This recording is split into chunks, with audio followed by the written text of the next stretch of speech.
Yeah, we want to clear the stage now for someone who will bring a very special perspective, and we are really happy that he's here today. It's one that opens up the conversation in a whole new way. Our opening keynote speaker is Johannes Johnny Grasser. He is a speaker, he is a coach and accessibility ambassador. Johnny lives with a disability and uses a wheelchair, but that hasn't stopped him from climbing mountains, finishing obstacle races, and inspiring others to rethink what's possible.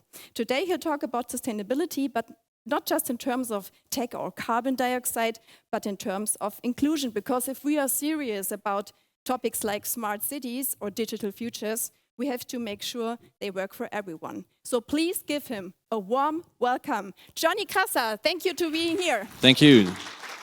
Come on, Johnny. Thank you very much. Yeah. Thank you very much. I hope everyone can hear me, but Yes, we can. seems like it works. First of all, when you have questions, maybe take them till the end, because some of the questions will be answered through the talk, I guess. And you can ask any question, so don't hesitate to do so. Yeah. As you can see, I'm sitting in a wheelchair, but what does it mean? Basically, simply explained, it's called infantile cerebral palsy. Sounds quite complicated, I know. So make it simple. It's like misfunctioning of the central nervous system or the brain, which leads to a uncontrolled muscle movement, and the muscle tension is 3 times higher than, for example, with a person who is not suffering from a disability. So actually, with this disability, imagine you want to brush your teeth. Maybe you did in the morning. Imagine you can't hold a toothbrush. You want to hold a spoon, eating your breakfast, and it's not possible. Sitting shouldn't be possible. So basically, I should lie around the whole day and be dependent on any assistance all the day long. But why I'm here on stage? It's because from the very first beginning, my parents, they treated me like a normal child. Sorry for that, but they didn't give a fuck about my disability. They said, hey, you have to deal with the situation, and we are not willing to adjust any situations. So keep going. And if you look at the right picture, you can slightly see that on the left knee, on the right side, it's turning to the inside because the muscles have too much tension, and all muscles which are tending towards the trunk have more power. So basically, it's all about what we can do. And my parents didn't have any medication, no background. So they still try to treat me as a normal child and looking for therapies and trainings, and just that you get an understanding of what we did. So these are only around about 2 to 3% what I did in my life for training and therapy. And it went forward with many different therapies like this one, where my eyes were trained to see more or look more. And if you go to the next slide, if you look in detail, you see that my hands are still closed, and I'm 4 years old. Usually a child with 4 years, you have open hands. And then we went to a therapy which is forbidden in Europe. The head is twisted slightly right before the point where you are suffering from stroke. And the situation after this 2 weeks of therapy in the Ukraine was I came back and my hands have been open. So that's the first step where you can see if you take risks and try to be innovative and open for things which other people say it's not possible, may lead to some success. And the same situation occurred then. In the Ukraine, we heard from another therapy taking place in Paris, which is basically a therapy where you sit down and hear music. Afterwards, after 2 hours of hearing music, I stood up and my muscles had basically no tension, just about hearing music. But still, I love being innovative, but still I need a wheelchair. Do I like it? Not really, but I need it to be faster, to come from A to B, or to be able to move around. Well, but if you talk about all this, I'm still here. But what led me to this situation I'm able now to stay here on stage? It's basically a lot of therapy, and that you get a better understanding of what I did. I will show you a video where you can see what I was training every Saturday. Imagine what I was telling you about the tension and the muscle. I have to train 3 to 4 hours each day that I'm able to move or to live my independent life. If I'm not training for 1 day, or let's say these 2 days, like yesterday and today for this conference, I have to train around 4 days to get back before this 1 day. So for these 2 days, around about 6 to 8 days to come back to the situation from Monday. And then you get an understanding how this training looks like. You will see on the video. And I always have to go beyond my boundaries. So when you train or do sports and you're exhausted, every minute and every hour I'm doing longer than the exhaustion has a long-lasting effect against my disability. Why? Because if the muscles are done, then the spasticity is done as well. So everything beyond that has only a long-lasting effect.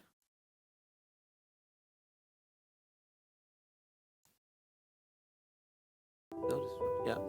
And imagine each position is 100 rotations forward, 100 rotations backward. And this is a special training device invented in Switzerland, and I developed all this physical activity by myself, looking what is wrong with my body and what should I change to be straight. So in the first step, I look, okay, what's the situation now? How should it be? And what can I do with the most simple and most effective way to achieve that? And that's how this training built up and how I developed it. And honestly, it's kind of hard. And sometimes it's like, I don't like to do it. And I didn't do it for the last 4 years now. And I want to start it again because I know it would be good for my body. But on the one hand, half of my brain is like, yeah, this could be an advantage. And the other part of the brain is, no, I hate it. I will not start this again because honestly, it's kind of hard. But still, there's actually no chance and no way to do the other way because if I'm not training, I will lose my independence. And then, like 10 years ago, I was asked about a Paralympic medalist. I was like, yeah, why not? We can try. And my passion was always cycling. So on this picture, you see my bike. On the left side, my bike I developed by myself. Everything which is not a normal bike, developed by myself. Again, looking what are the needs, what can I change, and where do I need to go. And on the right side, what was asked to be to cycle in a combat. And then I tried it, but unfortunately, I had to see after 2 years we didn't get it because, my condition became worse. But still, that you get an understanding how cycling was when it was in a good situation. You will see on the next video. And here again, again forcing my body in the right position. And in this situation, it's like 8 or 9 years ago. It already was really bad, even if it doesn't look like that. If you imagine, when I was asked if I can imagine to compete in a Paralympic race, I was cycling 100 to 160 kilometers each day, just for fun. And like 8 years ago, I was only able to cycle around about 2 kilometers before I was falling over. Why I was falling over? Just because my body changed. The muscle tension changed, and so whenever I wanted to cycle, I was falling over to the left side because my trunk moved too much to the left side. So I had to give up my largest passion. I managed to be able to compete in the Paralympic race, but right before the Paralympics, I had to quit.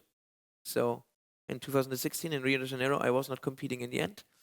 And I had to understand, okay, sometimes there's something you can't really change.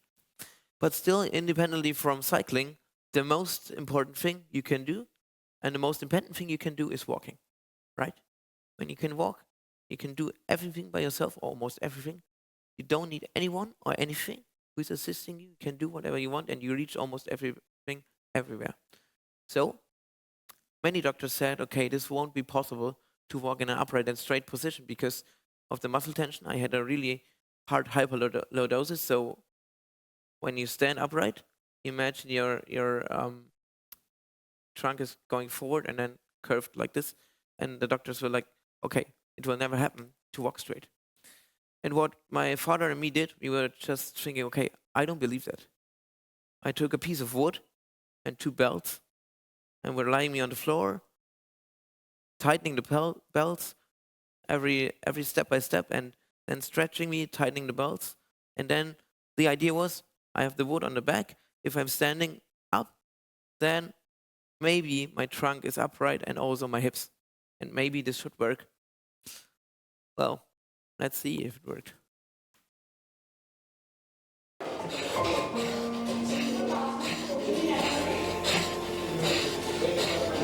And also here, it's always important to adjust that you're moving in the absolute right way.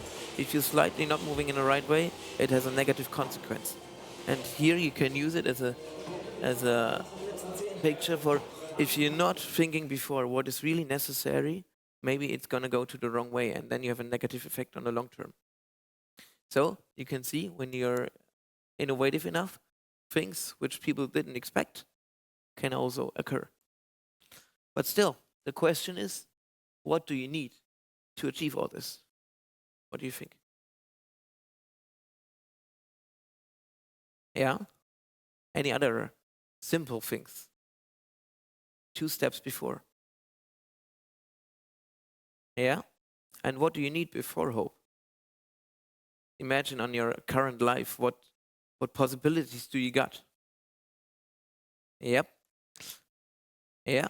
And to achieve all this, in the very first step, you need to take every chance you can get. Because if you don't take the chance, you don't know if it may have a positive impact or not. And you need to be creative, you need to train, and you need to have the motivation to do so. I had the motivation to be independent in my life, and I studied sports science, where everyone was telling me, hey, are you crazy? Why are you studying sports science with a disability? I did it in Munich and in Australia, and then came back to the German Sports University in Cologne, working with soccer clubs, and everyone was like, how can you do this? It's so stupid. I was like, no, it's not stupid, because I have to train every day. And I'm an expert because I have to deal with the body since I'm on Earth. So why is it stupid? Maybe another stupid thing, if you ask some people, was the development of a sportswear. A development of sportswear leading to an upright posture and connected with innovative things. Because I had many insights from the soccer association. If you have tracking on the field and measuring sensory data from the body, and in my vision, I was like, okay, I want to build up something which embodies the body to straighten itself, not from the outside. Well, it was hard to convince some investors, because they were like, how can you tell me something about an upright posture if you're sitting in a wheelchair by yourself? Maybe that was the wrong perspective, because if you're dealing with the body the whole life, maybe you have a better understanding. But nevertheless, let's say it didn't work as I expected. And since COVID, I think everyone knows what crisis means, right? Everyone has an understanding about how crisis feels. So, but my personal crisis was not COVID. Honestly, for me, COVID was kind of normal. I was used to not being included, being kind of side product from someone. Like, okay, you're the guy in the wheelchair. You're not smart, not intelligent, or something like that. But my personal crisis was not COVID. My personal crisis was, I was always dealing with the training and sport as a ventile for my negative experiences and all the stuff. And my condition got worse and worse over the years. And then I had 3 studies finished. I had a year in exchange in Australia. I am really open and innovative and creative things. And I wrote over 900 applications for lots of companies. And I wasn't invited for any interview, just because of my disability. And all this together led to the point that in 2017 I was like, okay, what I'm doing here? Do I really want to live? No. And then I was thinking, okay, wait a second. I'm actually a person who really enjoys life, who is always looking for solutions. Why am I so stupid that I ever thought about this? Fuck off. I'm doing my own stuff. So now I want to know from you. It's a crisis, right? It's something bad. I think everyone here, we are all common. It's common sense that a crisis is something negative, right? But how can you use and see a crisis as well? What do you think? Yeah?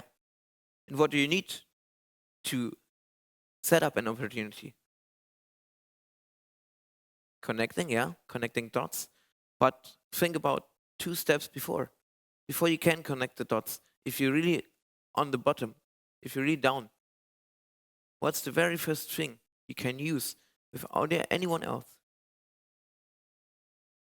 Yeah, which means you need to be creative. Sorry. And you need to use your know-how. Another thing,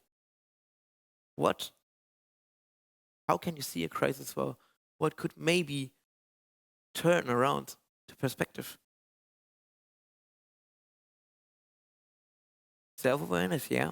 And if you think about other people, how can other people lead for yourself to turn around?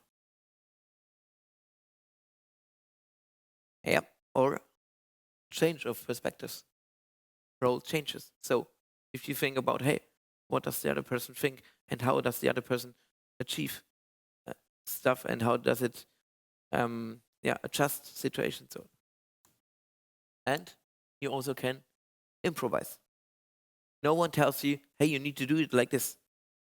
Take the example right now. You were asked, hey, should we maybe change something with the schedule? It's kind of improvisation. It's nothing bad. It's something innovative. And it's something creative. And it leads to more efficiency in the end. And this automatically leads to a new start in some way if you're open to realize where you are right now. And then this automatically also leads to a new start and success in the future because you already started. So you see, yes, I had my crisis. And in the end, it was kind of good because if you imagine, like I said, I was not invited to an interview. And at the same time, I had a job in a company in Berlin as head of innovations. And I wasn't paid as the only person in the company for 10 months. Still, it's kind of bad. But in the end, without this situation, I would not stay here on stage because I would have never had the situation to change something. And this leads me to the big point. What's the motivation for a sustainable and accessible city? Maybe it's from a perspective of an industry, it's the revenue and the technological innovation. But at the very first step, it's all about the motivation and not losing energy by complaining. Use the energy for yourself to start. And if you do so, you first have to accept that things that happened can't be changed. I cannot change that maybe the train was late yesterday, or I don't know, that maybe I have days where someone is not polite to me. I can't change it. If I could, well, I would have changed a lot of things. But in the end, I can't. So it makes no sense to complain too long about it, which does not mean that I'm not allowed to complain. I have to complain. And you also have to complain. Because when you're complaining, you realize something is wrong. The question is how you're dealing with that. And sometimes you see the advantage only at a second glance. I said before, I was not paid for the job for 10 months. Yeah, it's still bad. And it hurts still if you think about it. But in the end, it was kind of kick in the ass because it forced me to change completely where I was attending and approaching two situations. So I was forced to do something. And now if I'm looking back, it was the best thing that could happen because that was the point where I decided I'm doing my own stuff and I'm starting my own business. And that's why I'm standing here. But to do so, it's all about being agile, thinking agile. If you're always thinking in the same matters, you will never be successful. Think about successful companies. The most successful companies in the world are, I know you've heard this word a lot, disruptive and chaotic companies. Chaotic, especially in a German way, is also negatively seen. But it's not if you can use it. Chaotic is nothing else than agile. It means you're able to adapt more quickly to different situations because you are used to unforeseen situations. You're used to deal with chaotic situations. So you're more flexible and crises are not affecting you as much as other companies, for example. Have you ever tried to do something crazy? Doing an empowering morning? Or have you ever tried, no offense for the elderly here, but have you ever thought about going to a discotheque with over 80 years? Whoever thought about it? Would you go with over 80 years to a discotheque? Be honest. Yes? Who would go? Okay, cool. Actually, it's no one raising their hand because they're like, oh no, you don't do that. But there's no law on earth which is forbidding you to do so. Just fucking do it.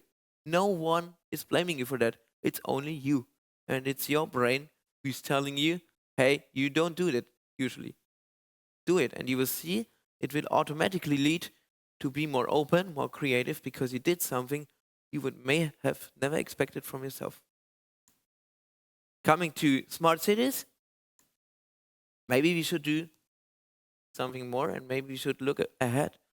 Which are the leading smart cities? And now you may ask, what does this all have to do with a disability and with being creative and all the stuff?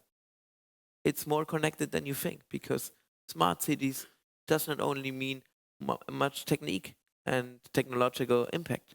It's more about how smart they are really developed. And smart in this context means how accessible, how logical, and all these other things. Imagine Helsinki. Helsinki was the longest time a leading smart city in the world. How did they achieve it in the very first step? What do you think? What do you think did Helsinki do? Any ideas? Okay, they set up a digital model of the whole city and the whole structures in the city. And what they achieved through that is they didn't have to construct on the streets and blocking the traffic. They first of all analyzed in a digital model, hey, what is not efficient? How can we achieve efficiency in the most simple way, in the most effective way? And they did it on a digital model first, and then they decide, okay, this step we're doing first, this step we're doing second, and this in the third way. And this is really smart because you don't need that much resources, and you still can improve on a really short way. And Zurich is since more than 10 years the leading smart city in the world because they did it kind of the same way. They copied from Helsinki. And so they managed to overcome Helsinki in more than 2 years, or only 2 years. But still, if you look ahead, the first smart city in Germany kind of said it's place 20. And it's a report from this year. It's not from 2 or 3 years ago. It's a report from 2025. Still, smart cities, you can divide in basically six big sectors. It's smart mobility, smart people. We are all smart. Every one of us got a smartphone and a smartwatch, for example. But it's also about smart environment, smart government. In Germany, we are really bad with smart government. I can tell you. Smart living, we're getting there. IoT of things, which means like maybe you can ask your fridge, hey, do I still have milk? And maybe your fridge is answering on your phone, no. Can you please get me some because I'm lacking out of milk and I'm thirsty? So this is how the smart city will look like in the future. And if you're not aware of that, we're running out of being part of it, especially in Germany. So it's more than necessary to not be scared, to use it as an advantage. A smart city, on the one hand, is scary, yeah, if everyone is watching. But on the other hand, it's a big advantage. It's a barrier-free situation, which is more simple than it was 20 or 30 years ago. It's a city where you can easily change your life without much effort. You can use it to your advantage, but the thing is, are you able to do so? And are you willing to do so? And how open are you to let it happen? And how open are you to make it happen? And in the end, it's always your decision, and that's the point where we need to get, and which leads me to the next slide. You need to be aware to be part of it, and you can decide what data you want to give, what data you don't want to give, and how open you really want to are. The world is changing, the world is moving, and the world doesn't ask if you are following or not. If you're not following, it's your decision. But then, in the future, you will be left behind. And if you don't want to be left behind, you need to decide, do you want to be part of it? And yeah, there will be a lot of opportunities, job opportunities. It will reduce carbon footprint. It will lead to many, many different things. And sure, on the negative side, it may lead to kind of social isolation, which is bad. But it's on us to think about what we can change and how we can deal with that this may not happen. And some of you will think, okay, but why should we then do it if it also has so many negative effects? But it's not a either or. It's more about how can we connect these negative and positive things and use the power of it to use it together. Because you can use also these negative aspects on the right side as an advantage if you have the right turn and the right thinking of how to use it. So in the end, it's all about awareness. Awareness of what's happening, awareness of where we want to go, awareness what was in the past, and awareness what opportunities are open for me and all my people around me. So you need to work with feedback, you need to communicate, you need to use innovation. You need to use the brains and different people because different people bring in different perspectives. And so, an open and accessible smart cities doesn't mean that it's only something which is cost a lot of money. Yeah, you need to be creative, you need to be innovative, you also need work with teams. But in the end, it's all about a city and an environment accessible for everyone. I'm not talking about people with disabilities. Sure, maybe me and other people with disabilities have different expectations and insights and can maybe easily help to adjust because they have better understanding of different things. But still, it's more about imagine, we are all getting older. We will have children, and with a child, it's also not that easy. And the more accessible and the more smart a city becomes, the easier it is. One example. I'm disabled.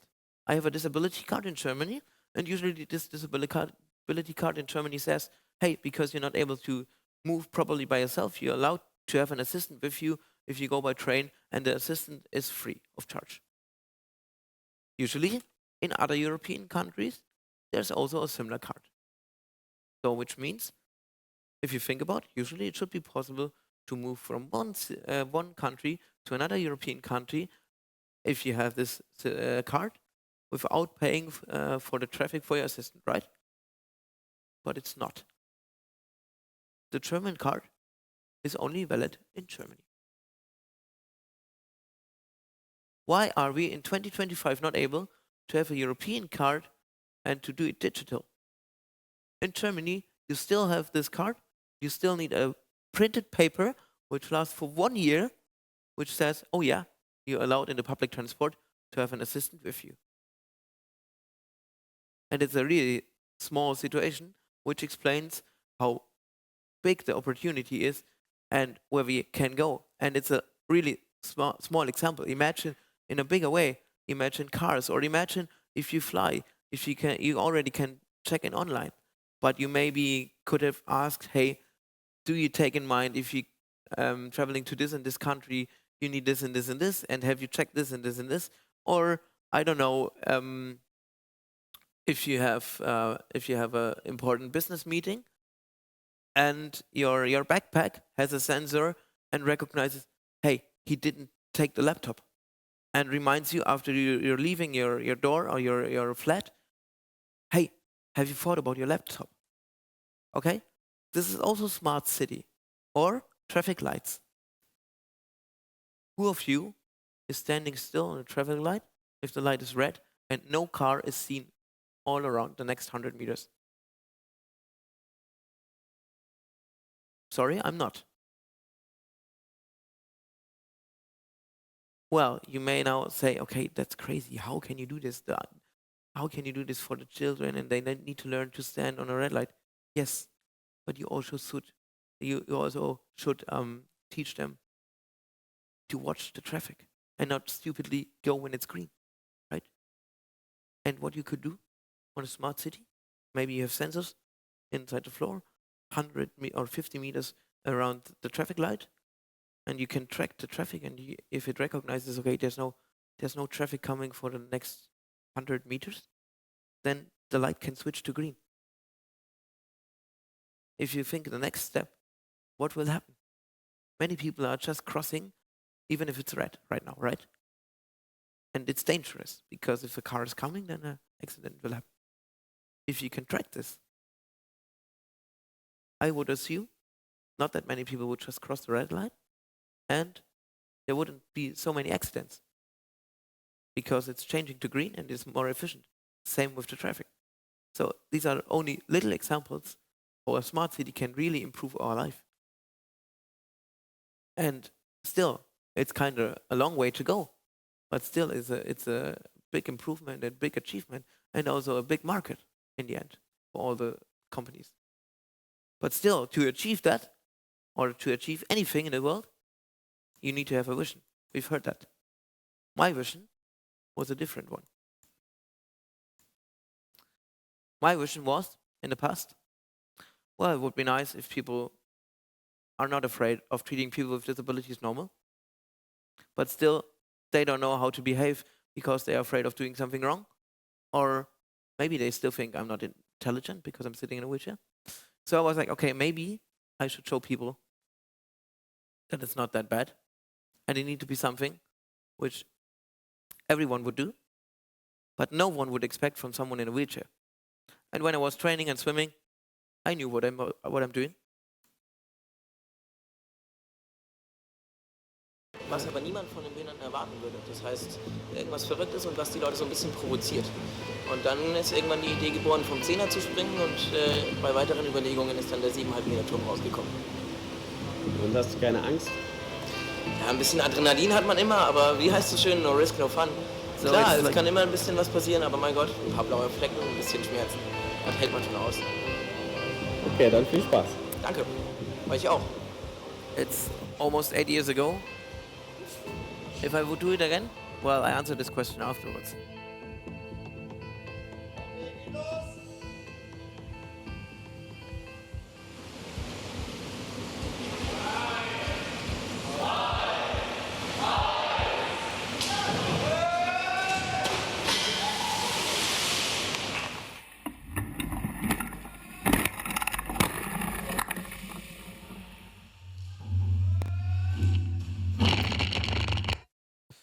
Well, I would not do it again, but it was fun. And I did not expect that this one really led to the point which I was expecting and what I was doing it for. Because when I'm on TV or wherever, I'm always asked about, hey, why did you do that? So I can always tell the story. I did it to take the fear to treat people like me normal. So it kind of had an impact. And why I'm showing this video is like, even if you think it might not have the biggest impact, it might have an impact.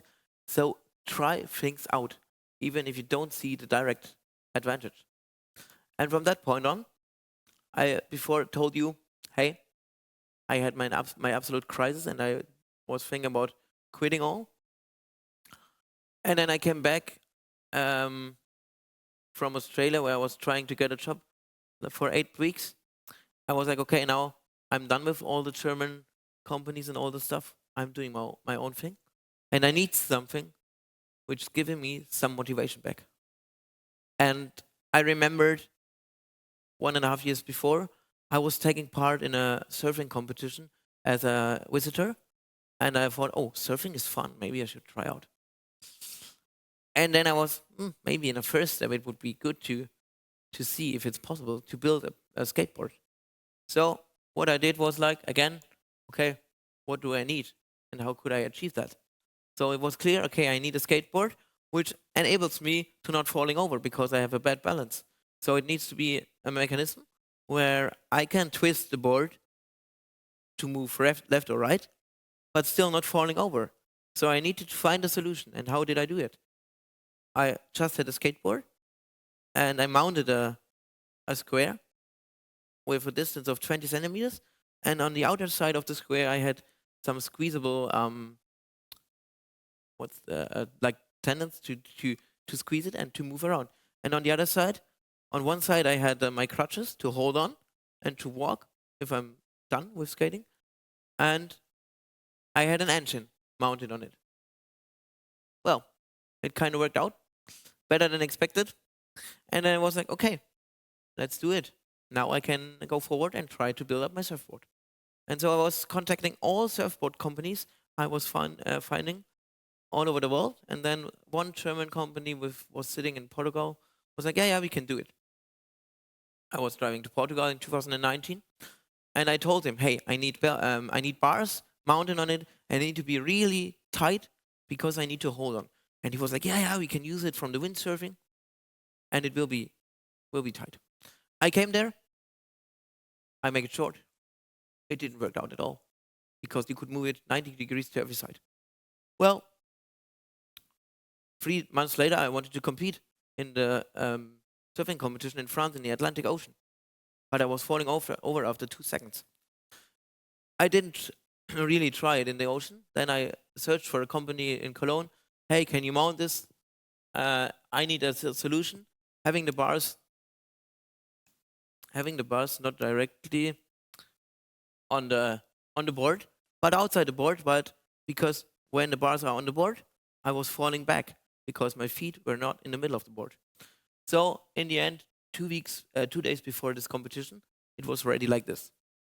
I had no clue if it will ever happen and ever work out, but it did. So yeah, and from that on, I moved forward with all the other projects. So I also came to this project, and one of the projects is that I was dealing with my situation in the employing market, and the solution is an anonymous recruiting process where I want to come over all these obstacles I had. But still, nothing I did without any assistance. None of you would sit here with the parents, children, or people around supporting each other. But the very first and most important thing is you started. You started with this conference, or because you starting with sustainability or smart implementations in the company. You did the first step. And so you can be proud. And even if you think, hey, I don't want to take risks, I can only show you one last video, because in 2022, I was attending the Sugarloaf Mountain, climbing the Sugarloaf Mountain. And the goal was, I want to show people what's possible with the right team, the right motivation, the right attitude, and to not give up and to be proud of what you can achieve. And after this short clip, I will say one last sentence, why it's important to stay connected.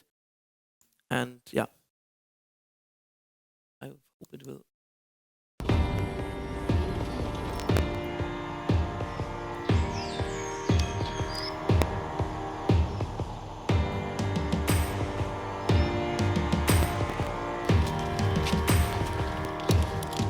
Yep.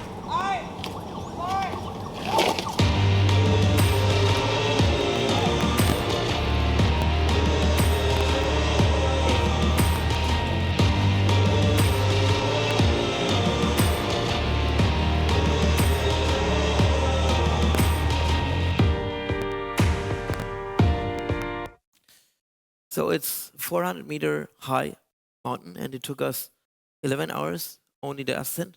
I did the sponsorship searching, I did the logistics, the training. I trained 7 hours each day for 3 years because I had to change the timetable from 1 year of training because of COVID to 3 years.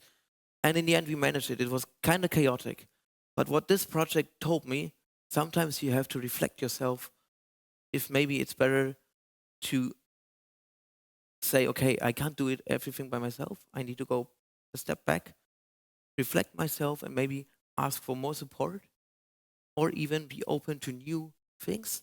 And the only thing I can tell you, be open, be able to take risk. When you take risk, you will achieve something. And if you want to be part of it and say, okay, I'm the person who is willing to do so, you are more than welcome to follow me. And for the end of the year, a documentary is planned about all these things and to show people what you can achieve. And if you want to support, I'm more than welcome to talk to you afterwards. Stay tuned and stay open for sustainability, for accessibility, open for innovative things. And thank you for listening.